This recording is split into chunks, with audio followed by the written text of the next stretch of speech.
Passa a palavra ao deputado Paulo Pimenta. Muito obrigado, deputado Vadir, deputado Marum. Cumprimentar aqui o doutor Auri, doutor Jacinto, doutor Eugênio Aragão, que já se retirou, doutor Alexandre Moraes da Rosa. Acho que essa audiência, uma das audiências mais importantes que nós realizamos, não só aqui na CPMI, mas nesses últimos tempos aqui no Parlamento Brasileiro. Eu não tinha participado ainda de um debate com tanta profundidade, onde nós pudéssemos examinar essa temática. Infelizmente, mesmo convidados, doutor Sérgio Moro, doutor Dallagnol, declinaram de estar aqui conosco. Aliás, sempre que eu tive a oportunidade de estar presente com o doutor Dallagnol, o doutor Sérgio Moro, eles nunca quiseram, né, debater essa matéria. Eles são muito acostumados a falar sozinho, né? Ninguém questiona, ninguém pergunta, entrega de prêmios, palestras pagas. Isso é uma pena que eles não compareceram aqui. Eu quero, de antemão, fazer duas preliminares para que os senhores possam compreender aqui as minhas indagações. Primeiro, eu não sou advogado, portanto, se eu cometer aqui alguma impropriedade, peço de antemão a consideração de vossas senhorias. Em segundo lugar, eu tenho uma profunda aversão à figura do cagueta, do dedo duro. Talvez pela minha formação política, em função do papel dessas figuras na história, eu particularmente tenho uma dificuldade enorme, né? Imagino eu que para essas pessoas que idolatram a figura dos delatores, eles devem ficar muito incomodados que no Brasil não tem nenhuma avenida, nenhuma rua chamada Joaquim Silvério dos Reis, né? Entre o Tiradentes e Joaquim Silvério, eles ficam com Joaquim Silvério. Entre o Jesus Cristo e o Judas, eles ficam com o Judas, né? Então tem um histórico de bajulação a delatores. Eu quero levantar algumas questões que, na minha trajetória nesse assunto, são dúvidas que eu tenho. E talvez os senhores não precisem nem tratar delas hoje, mas que pudessem pensar e elaborar a respeito delas, caso ache isso necessário. A maneira como se deu durante todo esse processo, a maneira como os juízes acabaram, de certa maneira, eles escolhendo os assuntos que vão tratar. Eu não consigo até agora entender por que a delação da JBS caiu na mão do Fachin. A rigor, a Lava Jato é sobre a Petrobras. É uma investigação sobre irregularidade da Petrobras. O centro da delação da JBS são os negócios da JBS. BNDES, corrupção no governo. Aí lá, não sei aonde, alguém achou um item que diz que um dos interesses da JBS era uma usina termoelétrica e por conta desta usina termoelétrica, aí o doutor Janot, que escolheu para quem seria encaminhado como relator. O doutor Sérgio Moro investiga até aonde ficaram guardados os presentes que o presidente Lula recebeu durante o período que estava na presidência da República. Mas o que isso tem a ver com a Lava Jato? O que isso tem a ver com a Petrobras? Então nós criamos no Brasil a figura dos juízes, que são proprietários de assuntos e de pessoas. Então, ninguém no STF pode tratar da questão dos batistas que não seja o Fachin. Eu não sei por quê. Ricardo Saldi, né? Ninguém pode. Não interessa. De um jeito ou do outro, ninguém pode tratar de nenhum assunto relativo ao presidente Lula que não seja o Sérgio Moro. Ninguém pode tratar do assunto do Aécio que não seja o Gilmar Mendes, mas daí é uma questão do sorteio que sempre cai, né? Aí já é uma outra situação. Então, essa questão da... Você perdeu a figura do juiz natural no processo. Aí tem também agora a escolha dos advogados. Quer dizer, então agora os juízes e os procuradores dizem o seguinte, olha, para fazer a delação não pode ser com esse escritório. Tem que ser com outro escritório. E é comum que os advogados sejam parentes de procuradores, de juízes.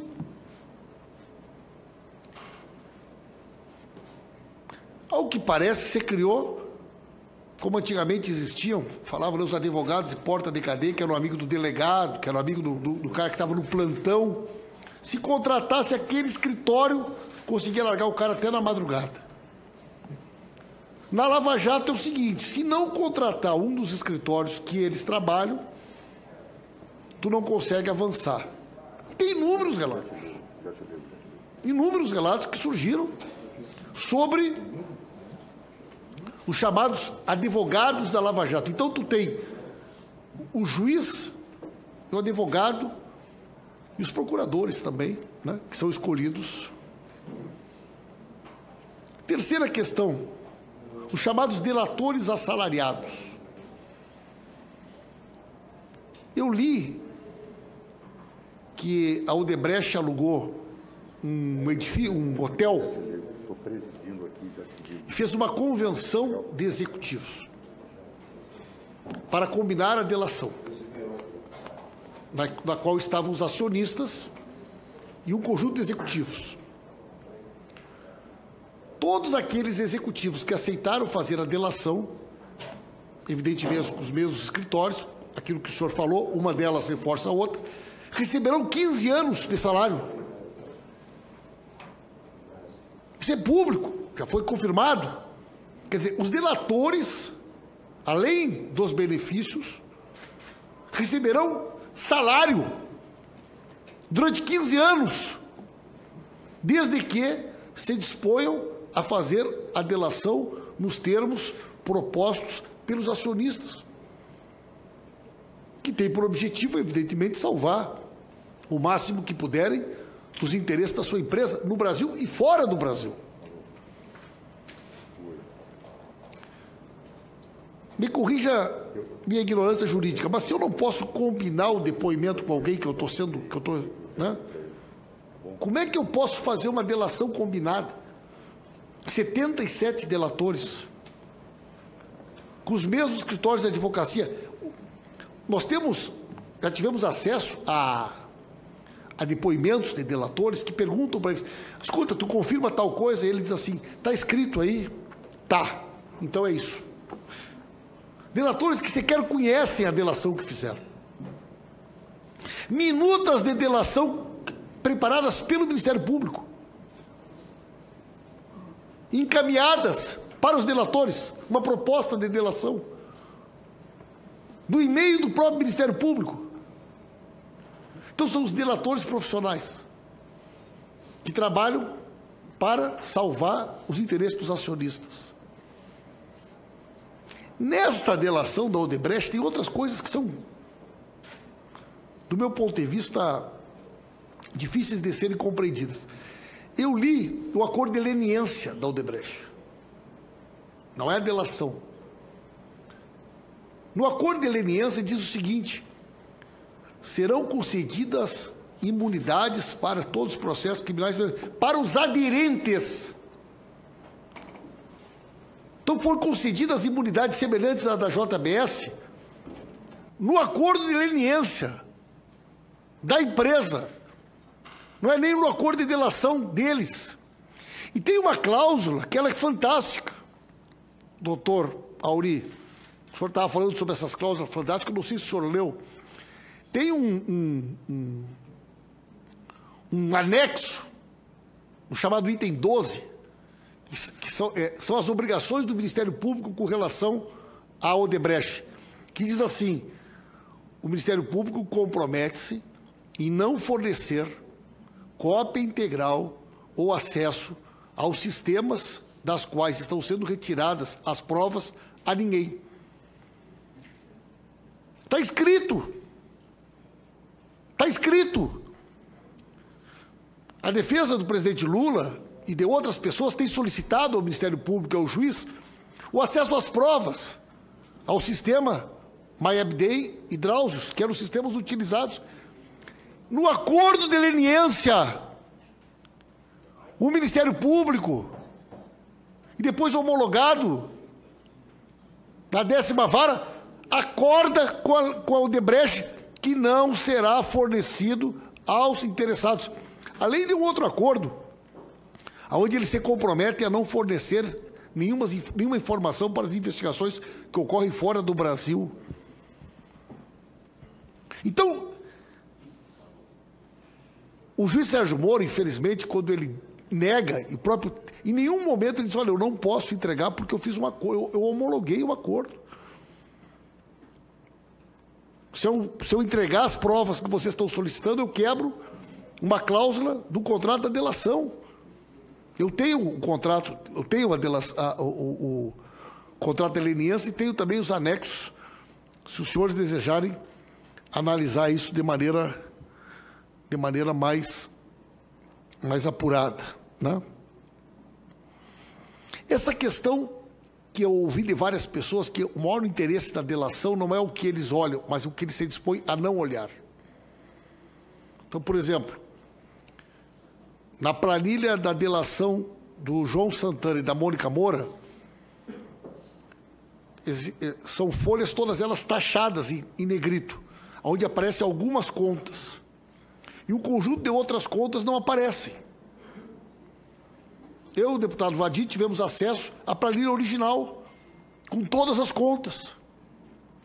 Então fica evidente que foi feita uma negociação que disse, olha, tu nos entrega essa conta e essa aqui, e nós abrimos mão de investigar essa aqui e essa aqui. Nós não queremos saber o dinheiro que está nessas aqui. Num determinado momento, a Mônica Moura e o João Santana solicitam ao Poder Judiciário a liberação de 10 milhões de reais para subsistência e pagamento de honorários. O Ministério Público Federal se manifesta favorável, o juiz Sérgio Moro também, mas o advogado é irmão do procurador. O advogado é irmão do procurador.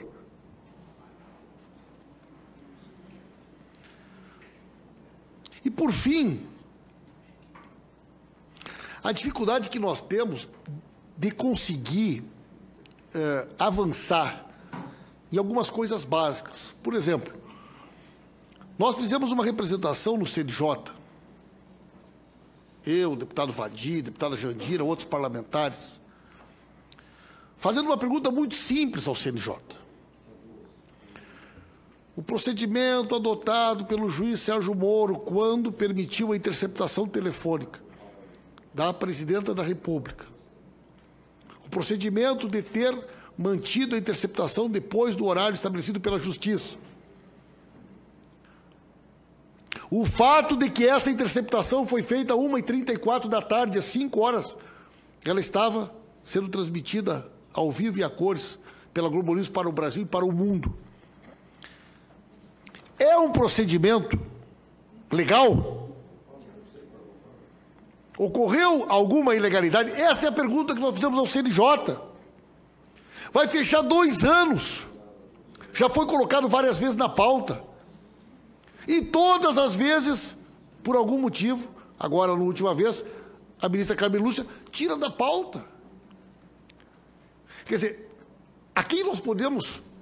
Agora o Ministério Público conseguiu uma última liminar que nós não podemos investigar, nem chamar para depor o procurador. Não, o chefe de gabinete, não o procurador Pelela. Várias pessoas aqui falaram sobre a participação dele. Nós não podemos investigar, ok. O CNJ nós não podemos recorrer. A quem nós vamos recorrer sobre esse conjunto de ilegalidades aqui, cometidas pelos juízes, pelos procuradores? A quem nós devemos... onde é que nós vamos nos insurgir contra esse conjunto de ilegalidades flagrantes que estão aqui de maneira detalhada e comprovada. Então, eu queria colocar essas questões para ajudar na reflexão e agradecer muito a oportunidade de estar aqui presente, escutando o deputado Vadi, uma verdadeira aula aqui que o povo brasileiro hoje está tendo a oportunidade de acompanhar. Muito obrigado. Verdade.